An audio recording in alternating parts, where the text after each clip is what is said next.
जब हम ब्लड के पदार्थों की बात करेंगे तो ब्लड में दो प्रकार के पदार्थ पाए जाते हैं। पहला आपका है प्लाज्मा और दूसरा आपका रुधिराणु। तो ये दो प्रकार के तत्व हैं जो ब्लड में पाए जाते हैं और इन्हीं के कारण ही ब्लड की जो कैरेक्टरिस्टिक्स हैं वो डिफाइन करी जाती हैं।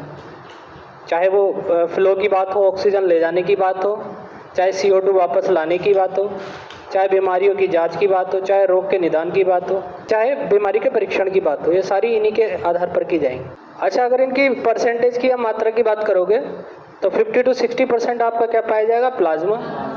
और 40 to 45% आपका क्या पाया जाता है? रुधिराणु। सही है, ये मात्रा की बात है, यानी प्लाज्मा की मात्रा अधिक पाई जाती है ब्लड में। अगर आप प्लाज्मा की बात करोगे तो प्लाज्मा में 90% क्या होता है? जल होता है। यानी कि हमारा जो रुधिर है वो तरल होने का कारण क्या है? उसमें पाए जाने वाले जल की मात्रा, क्योंकि सर्वाधिक पाया जा रहा है प्लाज्मा, और प्लाज्मा में भी 90% पोर्शन किसका है? जल का। अगर तुम रुधिराणु में जाओगे, ब्लड कॉर्पसल्स में जाओगे, तो ये तीन मिलेंगे आपको। एक तो मिलेगा RBC, रेड ब्लड सेल, और एक मिलेगा आपको WBC, वाइट ब्लड सेल, और एक मिलेगा आपको प्लेटलेट्स। है नहीं, सुना होगा प्लेटें गिर गई, ऐसा सुनता होगा, गाँव में ऐसा बोल देते हैं, प्लेटें गिर गई है नहीं, वो प्लेटें प्लेटलेट्स होती हैं। यानी कि जो रुधिराणु है उसका तीसरा कण है। RBC भी कण होता है, WBC भी एक कण होता है, और आपका प्लेटलेट्स भी क्या होता है? कण होता है। प्लाज्मा क्या है? जल की सर्वाधिक मात्रा लेकर के आने वाला एक पदार्थ है जो 60%, ऑलमोस्ट 60% ब्लड में पाया जाएगा। सही है। और इसमें क्या क्या होता है? इसमें प्रोटीन होता है, जल होता है। प्रोटीन में दो नाम आपको याद रखने हैं, फाइब्रिनोजेन और प्रोथ्रोम्बिन। ये दो प्रोटीन हैं जो कहाँ पाए जाएंगे? प्लाज्मा में। अच्छा, यही जो फाइब्रिनोजेन है ना, यही बाद में आकर के फिब्रिन बनाता है। फिब्रिन जानते हो किसको बोलते हैं? जब चोट लग जाती है ना तो खून बहना शुरू हो जाता है, तो खून बहने से रोकने के लिए जिसमें RBC WBC फंस जाए जाकर के एक जाली बनाता है। हमारा जो बॉडी का सिस्टम है वो जाली बनाता है जिसको फिब्रिन कहते हैं। इस फिब्रिन को बनाने का काम है फाइब्रिनोजेन का। देखो इसके नाम में ये फाइबर, फाइबर का मतलब क्या होता है? धागा। सही है। तो ये फाइब्रिनोजेन एक प्रोटीन है जो रक्त का थक्का बनाने में क्या करेगा? मदद करेगा। प्लाज्मा एक ऐसा पदार्थ है जिसमें कलर ही नहीं होता, तो ब्लड आपको रेड कलर का दिखाई देता है, तो that is because of RBC, not because of plasma. तो उससे एक ऐसा पदार्थ भी निकाला जा सकता है जिसमें कलर ना हो। प्लाज्मा कैसा होता है? कलरलेस होता है। जल की मात्रा की बात करोगे इसमें, तो जल की मात्रा कितनी है? 90%। जबकि प्रोटीन की मात्रा की बात करोगे तो प्रोटीन की मात्रा कितनी है? 7%। 0.9% क्या है इसमें? लवण है। बाकी क्या बचा? ग्लूकोज। ग्लूकोज की मात्रा कितनी है? 0.1%। जल की मात्रा 90% है, और आपकी प्रोटीन की मात्रा कितनी है? 7%। इसके अलावा लवण की मात्रा कितनी है? 0.9%। और आप लास्ट में क्या बचता है? ग्लूकोज की मात्रा कितनी है? और अन्य पदार्थ जो भी बचे हुए हैं वो बहुत कम मात्रा में इसमें पाए जाते हैं। किसमें? प्लाज्मा में। इसका कार्य क्या है प्लाज्मा का? प्लाज्मा का कार्य क्या है? ये भोजन में जो पदार्थों का संवहन होता है प्लाज्मा ही करता है। जो भी हम खाएंगे वो ग्लूकोज में टूटेगा और उसको संवहन यानी लेकर के कौन जाएगा? प्लाज्मा लेकर के जाएगा। इसके अलावा प्लाज्मा में एक तत्व पाया जाता है जिसको कहते हैं हम सीरम। सीरम एक हल्का पीला सा पदार्थ होता है। अगर मैं ब्लड से फाइब्रिनोजेन नाम का प्रोटीन निकाल दूं तो जो बची हुई चीज है ना वो क्या मिलेगी आपको? सीरम मिलेगी। सीरम कहाँ कहाँ उपयोग करा जाता है? सीरम से एक तो बीमारियों की जांच करी जाती है कि कौन सी बीमारी है, बीमारी का निदान भी करा जाता है, और रक्त परीक्षण में सीरम का इस्तेमाल करा जाता है। देखा होगा आपने, छोटी छोटी ट्यूब में निकाल लेते हैं, है नहीं, येलो कलर का होता है, वो ब्लड से ही निकाला जाता है। जब आप ब्लड टेस्ट कराने जाते होंगे, अगर उसने आपका सैंपल ब्लड का लिया तो साइड में कहीं ना कहीं रखी होंगी वो छोटी छोटी ट्यूब, उसमें सीरम होगा जिससे जाँच होती है बीमारियों की, बीमारियों का निदान होता है और ब्लड का परीक्षण होता है। ये सीरम का काम है। किसका काम है? सीरम की एक खासियत ये है क्योंकि हमने इस रक्त में से फाइब्रिनोजेन नाम का प्रोटीन निकाला है, और फाइब्रिनोजेन नाम का प्रोटीन क्या करता है? क्लोट बनाता है, थक्का बनाता है। सीरम जो है थक्का नहीं बनाता है। तो सीरम में थक्का ना बनाने के गुण होते हैं, जबकि फाइब्रिनोजेन में क्या होता है? थक्का बनाने के गुण होते हैं। सीरम एक ऐसा पदार्थ है जिसमें रक्त का थक्का बनने वाले गुण नहीं होते। इस बात को आप कैसे समझ सकते हो जानते हो? मान लो चोट लग गई है, थक्का बन गया, हार्डली 4 मिनट लगते हैं थक्का बनने में। सही है। तो थक्का बनने के बाद जो आपको चिपचिपा सा तेल जैसा पदार्थ दिखाई देगा वो क्या है? सीरम। सीरम में प्रोटीन की मात्रा होती है, एंटीबॉडी होती है और इसके अलावा क्या होता है? एल्बुमिन होता है। सही है, ये सीरम के पदार्थ हो गए।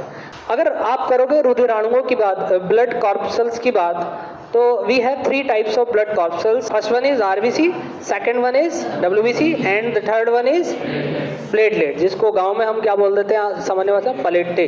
पलेट्टे गिर गई है, नहीं अम्मा बोलती है ना, पलेट्टे गिर गई लौंडे की, जाओ गिलोय लेके आओ। या फिर वो पपीते का पत्ता होता है, उसको उबाल करके जो है देते हैं प्लेट गिरने पर, है नहीं, प्लेटलेट्स। तो आरबीसी की बात करेंगे। सबसे पहले आरबीसी को क्या कहा जाता है बेटे? एरिथ्रोसाइट। और ये बहुत अच्छा क्वेश्चन बनता है यहाँ से। आरबीसी को क्या कहा जाता है? एरिथ्रोसाइट्स। क्या कहा जाता है बोलो? एरिथ्रोसाइट। आरबीसी की अगर फुल फॉर्म की बात करोगे तो ये आरबीसी की फुल फॉर्म क्या है? Red blood cell. हिंदी में इसको कहते हैं लाल रक्त कोशिका। रुधिराणु कितने थे? 3 थे ना हमारे पास। पहला आरबीसी, डब्ल्यूबीसी, प्लेटलेट्स। सबसे ज्यादा मात्रा जो पाई जाती है बेटे वो पाई जाती है आरबीसी की। 95% रुधिराणुओं में 95% क्या होते हैं? आरबीसी होते हैं। अगर आप इनकी संख्या की बात करोगे तो 50 लाख आरबीसी पाए जाते हैं। एक स्वस्थ मनुष्य में 50 लाख लगभग आरबीसी पाए जाते हैं। 50 लाख को आप क्या कह सकते हो? 5 मिलियन कह सकते हो, क्योंकि 1 मिलियन में कितने लाख होते हैं? 10 लाख। 5 मिलियन भी लर्न कर लो, याद कर लो, और आप 50 लाख भी याद कर लो, 95% भी याद कर लो। तो अगर हम रुधिराणु की बात करेंगे तो सर्वाधिक मात्रा में कौन सा रुधिराणु पाया जाता है? आरबीसी। कितना परसेंट है बोलो? 95%। ये बेटे रुधिराणुओं का 95% है। कभी तुम पूरे ब्लड का 95% कर लो। कोशिका है तो कोशिका जी रही है तो मरेगी भी। हर कोशिका का मृत्यु काल होता है। जैसे अन्य कोशिकाओं को लाइसोसोम पचा लेता है, इसलिए लाइसोसोम को कोशिका का क्या कहते हैं? कब्रिस्तान कहते हैं। लेकिन आरबीसी को लाइसोसोम नहीं पचा सकता। कारण है क्योंकि आरबीसी में लाइसोसोम होता ही नहीं है। आरबीसी का लाइफ साइकिल है 120 दिन। इसको हम रेंज में रखेंगे तो लगभग 100 से 120 दिन के लाइफ पीरियड होता है किसका? आरबीसी का। जीवन काल के बाद ये मरेगी। सही है, अब मरेगी तो तुम्हें पता है कोशिका को पचाने का काम लाइसोसोम का होता है, इसलिए उसको आत्मघाती तैली भी कह देते हैं, सुसाइड वेसल्स भी कह देते हैं। पर यहाँ पे तो लाइसोसोम पाया ही नहीं जाता। तो इसको पचाने के लिए एक अलग भाग आएगा हमारे शरीर का और उसका नाम है प्लीहा। प्लीहा, एस्पिलीन, तिल्ली। याद है कुछ? इसको हम क्या कहते हैं? Blood bank. क्या कहते हैं? ब्लड को स्टोर करने का काम किसका है? प्लीहा का, तिल्ली का, एस्पिलीन का। सही है। तो ये प्लीहा, तिल्ली और एस्पिलीन में ही जो है आरबीसी जाकर के डाइजेस्ट होती हैं, पचे जाती हैं, क्योंकि ये प्लीहा क्या करता है? आरबीसी को छानने का काम करता है। प्लीहा क्या करता है? आरबीसी को छानने का काम करता है। और इसीलिए इसको क्या कहा जाता है बेटे? बोलो, आरबीसी का कब्रिस्तान। आरबीसी में जो है केंद्रक यानी न्यूक्लियस भी नहीं पाया जाता है, लाइसोसोम भी नहीं पाया जाता। अब बेटा केंद्रक नहीं पाया जाएगा तो जाहिर सी बात है डीएनए नहीं होगा, आरएनए नहीं होगा। यानी आरबीसी से अगर हम डीएनए और आरएनए का परीक्षण करना चाहे तो हम क्या परीक्षण कर पाएंगे? नहीं कर पाएंगे। सही है, क्योंकि आरबीसी में केंद्रक ही नहीं है, और केंद्रक नहीं है तो आरएनए नहीं है, तो डीएनए नहीं है। इसलिए हम आरबीसी से जो है डीएनए की जांच नहीं कर सकते हैं। आरबीसी में और पाया जाता है एक प्रोटीन जिसको कहते हैं हीमोग्लोबिन। हीमोग्लोबिन, इसको एचबी बोल देते हैं शॉर्ट में। तो हीमोग्लोबिन 2 शब्दों से मिलकर के बनता है। एक तो है बेटे हैम और एक है ग्लोबिन। जो हैम है ना, हैम आता है रंजक के लिए, यानी कि डाई के लिए। तो हमारे जो ब्लड का कलर रेड होता है दैट इज बिकॉज ऑफ हैम। सही है, हैम एक डाई है, रंजक है, जिस कारण से हमारे ब्लड का कलर कैसा होता है? रेड कलर का होता है। On other hand if you talk about globin, तो globin is a type of protein जिससे हमारे शरीर में आयरन की मात्रा होती है, दृढ़ता होती है। ग्लोबिन क्या है? एक प्रोटीन है। इसको लोहा कहोगे आप। क्या कहोगे? लोहा। ये आयरन प्रोटीन है जो हमारे शरीर में दृढ़ता प्रदान करता है। मैंने आपको एक बात भी बताई थी कि लड़कियों का शरीर क्यों मुलायम होता है? क्योंकि उनमें ब्लड की मात्रा कम होती है, और ब्लड की मात्रा कम होगी तो उनके अंदर हीमोग्लोबिन की मात्रा कम होगी, और हीमोग्लोबिन की मात्रा कम होगी तो लोहे की मात्रा कम होगी। लोहे की मात्रा कम होगी तो उनकी त्वचा कैसी होगी? सॉफ्ट, मुलायम। लड़कों में ब्लड की मात्रा ज्यादा होती है, यानी कि हीमोग्लोबिन की मात्रा ज्यादा होती है, यानी कि ग्लोबिन की मात्रा ज्यादा होती है, यानी कि लोहे की मात्रा ज्यादा होती है। इसलिए लड़कों की स्किन कैसी होती है? थोड़ी सख्त होती है, कठोर होती है। यही हीमोग्लोबिन है जो हमारे शरीर में ऑक्सीजन की क्रिया किससे करा देता है? कार्बन मोनोऑक्साइड से। आपने पहाड़ों में बहुत सारी घटना सुनी होंगी। सर्दी आ जाएंगी अब, तो सर्दियों में आप देखोगे कि पहाड़ों में रोज एक घटना आ रही है कि अंगीठी जला करके सो गए थे और रात में मृत्यु हो गई। कारण क्या है? एक तो सोते हुए आरबीसी वैसे ही कम हो जाती है, 5% कम हो जाती है। ऊपर से तुमने जला ली अंगीठी और कर दिया बंद, बंद कर दिया तो उससे जो निकलने वाला CO है, कोयले से क्या निकलता है? Carbon monoxide.